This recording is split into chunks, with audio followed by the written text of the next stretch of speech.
Donc, lorsque l'on reçoit un mail, on peut se demander à qui il appartient, en fait, qui en est le propriétaire.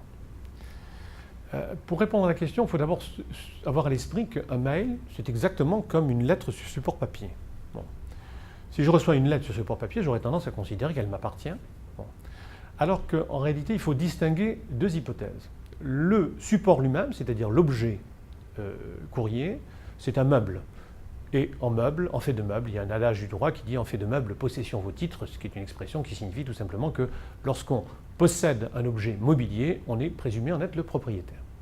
Donc sur le plan matériel, le mail appartient incontestablement à son destinataire. Alors en revanche, sur le plan intellectuel, la réponse est plus nuancée.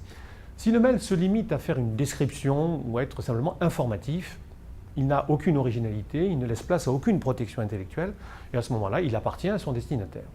En revanche, s'il possède un contenu innovant, il possède ce qu'on appelle une création originale, à ce moment-là, il devient une œuvre de l'esprit, et à ce moment-là, malgré le fait qu'il était adressé à quelqu'un, par exemple un message, une poésie, un roman, etc., enfin un roman ou une nouvelle, à ce moment-là, c'est une œuvre de l'esprit protégeable en tant que telle, et à ce moment-là, il appartient à l'émetteur du mail et non pas à son récepteur.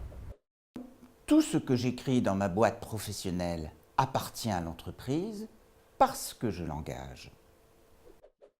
Alors dans l'univers professionnel, à mon sens, il est indéniable que les courriels appartiennent à l'entreprise ou à l'organisme pour lequel nous travaillons.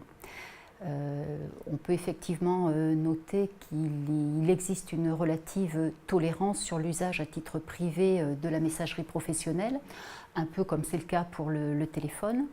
Cela dit, lorsque l'on est amené à créer un message à titre personnel, il est préférable de le classer dans un répertoire spécifique qu'on peut intituler personnel ou privé. L'intérêt de procéder de la sorte, c'est que dans le cas où votre employeur aurait besoin d'accéder à votre messagerie, ça lui permettra d'identifier ces messages qui seront isolés dans un répertoire spécifique, et de cette façon-là, l'employeur n'ira pas consulter ces messages d'ordre privé. Sinon, ce que l'on peut dire, c'est que le besoin de l'employeur d'accéder à vos messages professionnels peut se produire, par exemple, dans le cas d'un départ non anticipé de collaborateurs, et donc le besoin pour les collègues ou la hiérarchie d'accéder à vos messages que vous n'aurez peut-être pas eu le temps de transmettre à votre successeur sur le poste.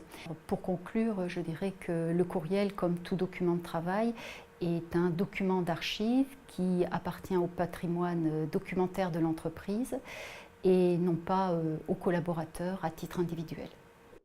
Écrire des messages électroniques, ça comporte des risques. Alors, pour qui est le risque lorsque un salarié rédige un courriel et l'expédie? S'il s'agit du risque civil, la réponse est assez simple. Pourquoi? Parce que le salarié est présumé être mandaté par son employeur, et par conséquent, dès lors que le courriel émane d'une boîte professionnelle, il est engageant pour la société, sauf si la société arrive à démontrer que le destinataire du courriel ne pouvait pas ignorer que la personne qui lui a écrit n'avait pas le pouvoir de s'engager. Mais c'est une théorie qui est très peu retenue, les tribunaux ayant tendance à considérer que le collaborateur est le mandataire apparent, c'est-à-dire qu'il agissait de bonne foi et qu'il faudrait vraiment qu'il ait agi de manière tellement déconsidérée par rapport à la manière habituelle de procéder que le destinataire ne pouvait pas ignorer qu'il n'était pas mandaté. En revanche, pour le risque pénal, la réponse est plus nuancée.